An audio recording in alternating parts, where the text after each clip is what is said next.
David, what's your general position on IP? Or can you give us a criticism of sort of the anti-IP position?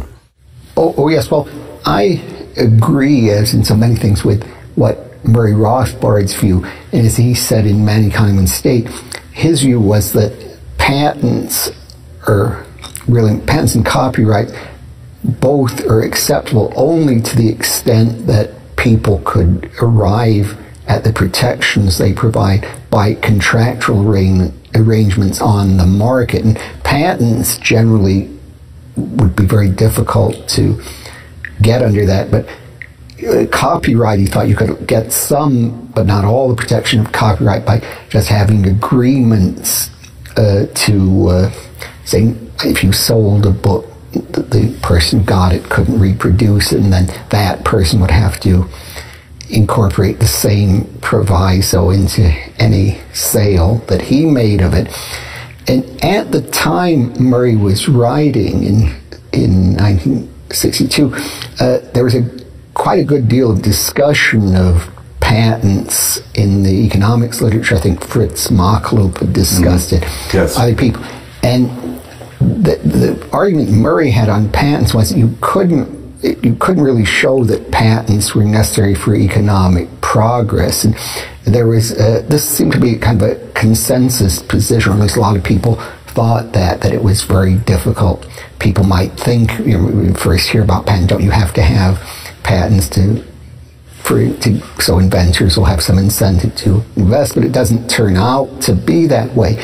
But when Murray wrote about this, although that was certainly his view, he didn't attach overwhelming importance to that. It's just a couple pages in Man, Economy and State. It wasn't one of the bases of a free society that we don't have standard patents and copyright. But there were, after Murray wrote, there were several libertarian writers, including Sam Conkin, Wendy McElroy, also Tom Palmer, who wrote general criticisms of intellectual property just as part of a libertarian political philosophy. But in recent years, there's been a great deal of emphasis in certain quarters on being against intellectual property. And Jeff Tucker, who is one who has had a number of articles, and he's promoted what he calls the Kinsella revolution. And what this involved is that Stephan Kinsella published an article on patents and copyrights, and this was, I think, originally in Journal Libertarian Studies, and then it was been reprinted as a small book. It's been translated into Italian, maybe other language. But he summarized a lot of the standard anti-IP arguments, most of them taken from Tom Palmer. He had, in my view, some of the arguments weren't all that good, but in any event, that article that was pushed by Jeff Tucker attracted a great deal of attention, and they have the view, which I don't see any basis for, that abolishing IP, particularly ending copyrights, would promote some sort of tremendous growth in the economy, that there'd be avenues of information would suddenly become available to people.